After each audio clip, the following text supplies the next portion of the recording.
Good morning. We've been recently watching some of the series Who Do You Think You Are on SBS.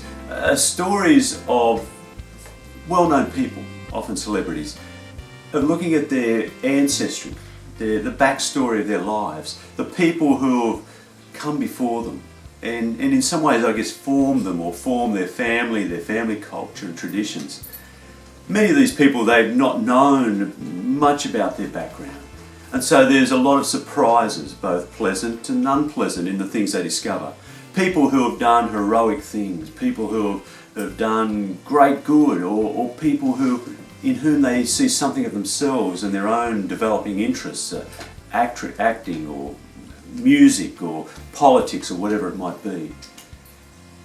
There's also the unpleasant surprises.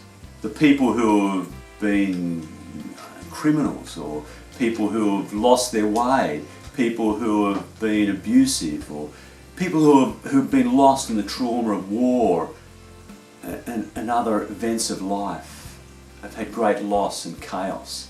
And there's deep sadness. And all of this is part of their story and part of all of our stories, as families are complex arrangements of people. And the story goes on and on and on. It's like a saga.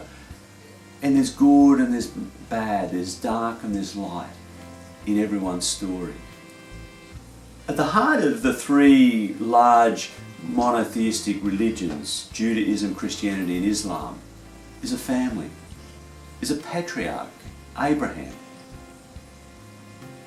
He and his wife, Sarah, or Abram and Sarah as they were in the beginning, are invited or called by this God, this mysterious God known as Yahweh, to leave their home and their security and their comfort and a journey. And a journey into the unknown, into the place that they'll be led to. And I've shared this story before. They pack up their flocks and their herds and servants and other bits and pieces, and they travel. And the journey itself is a journey of becoming. And as the book of Genesis records this family saga, this great story of a family, there's the ups and the downs, there's everything in it. There's sibling rivalry, there's cheating and deception, there's lies, there's great good, there's love, there's romance, there's faith and faithfulness and courage.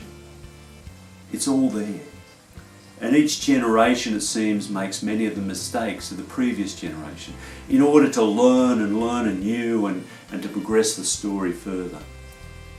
In the story, in this call, Abram and Sarai are told that if they go, God will bless them.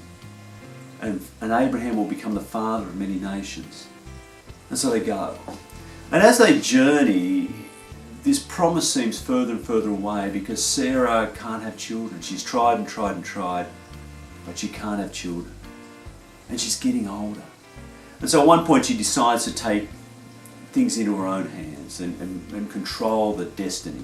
And she says to her husband, look, God has made this promise, but I can't deliver you the child that will be the promised one through whom this promise is delivered. So have a child with my servant Hagar, and God can honour this promise. So Abraham and Hagar have a child, a son called Ishmael. Ishmael means God hears or God has heard. And things progress. At one point they stop at this place and set up camp at the Oaks of Memory.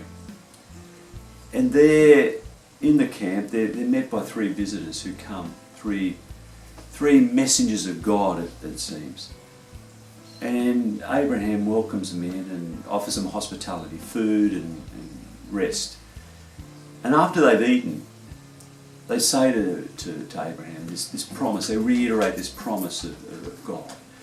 And they say, your wife, in a year's time, your wife will have a son. And she's off to the side listening and starts laughing out loud. This is amusing.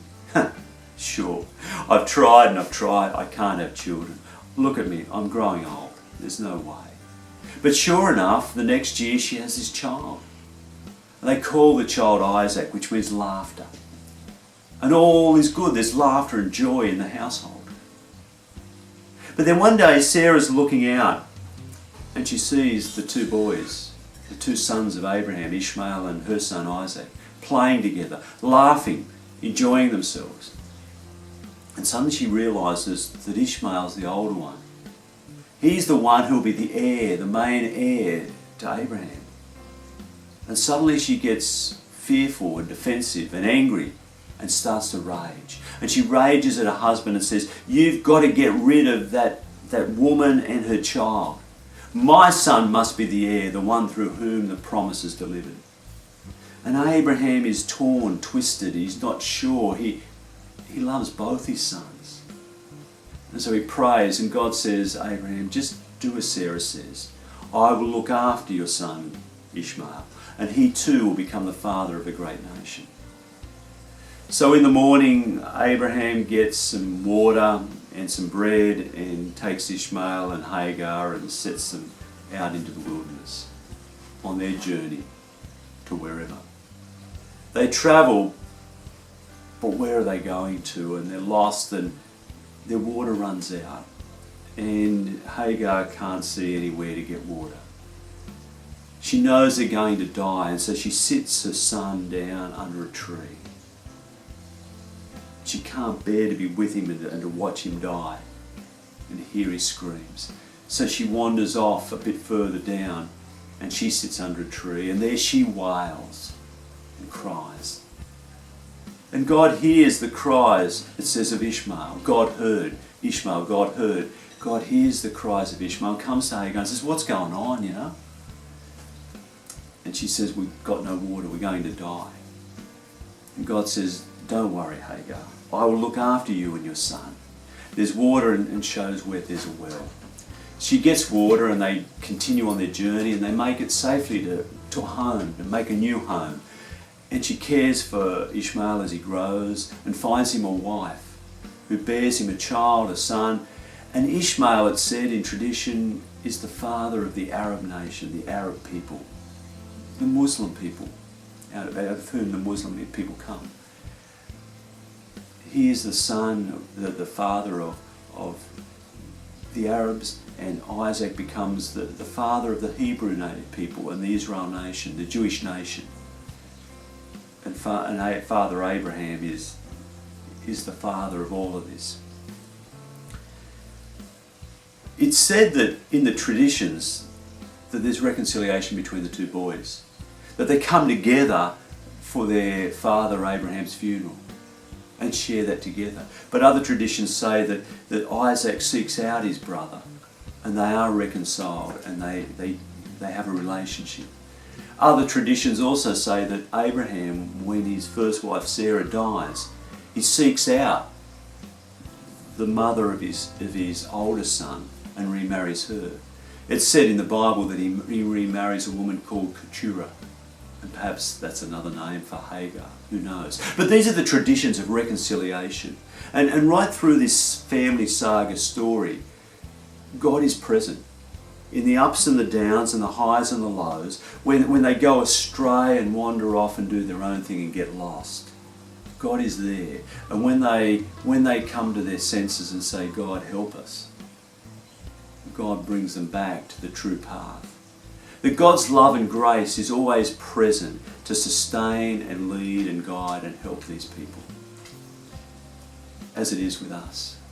And in Matthew's story of Jesus, Jesus speaks of families and people and says, "Do you think my coming will bring peace?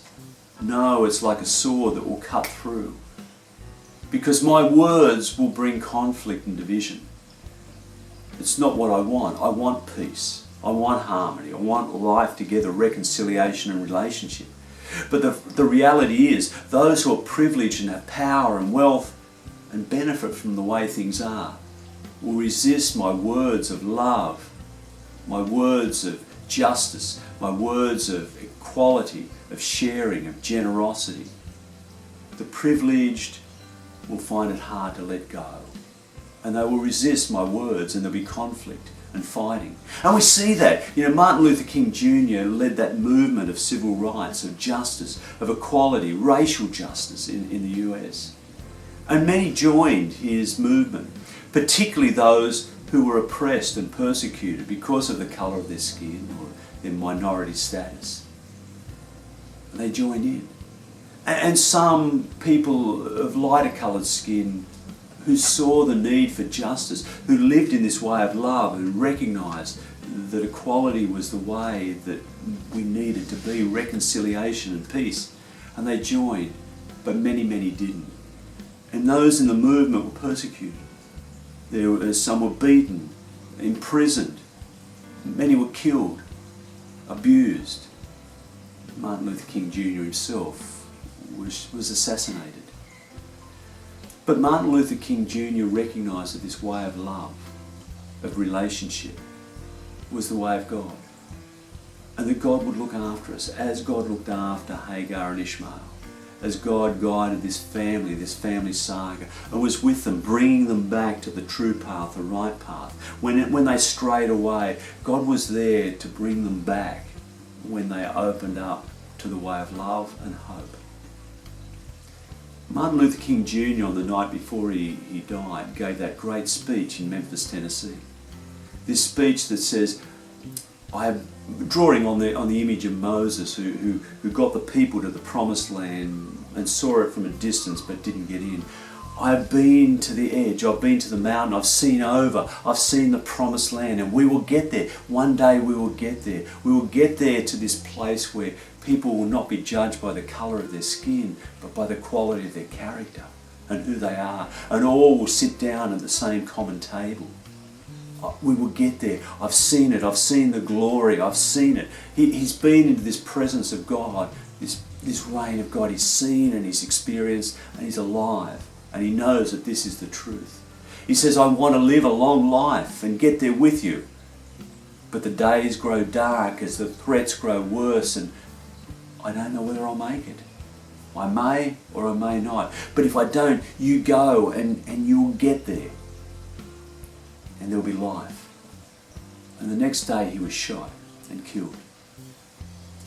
But he knew life. He knew grace. He knew God. And nothing could separate him from this love of God. And we hear this through the story of Abraham and Isaac and Ishmael and all the rest of them. We hear the stuff they do that's not great, the deceit and the lies, but we also see the love. And when they are drawn back to this true path, there is love and there is hope and blessing for the world. This is the way of God, the way of Jesus. And we're invited to walk into it, knowing that it won't always be easy, but God is with us. Amen.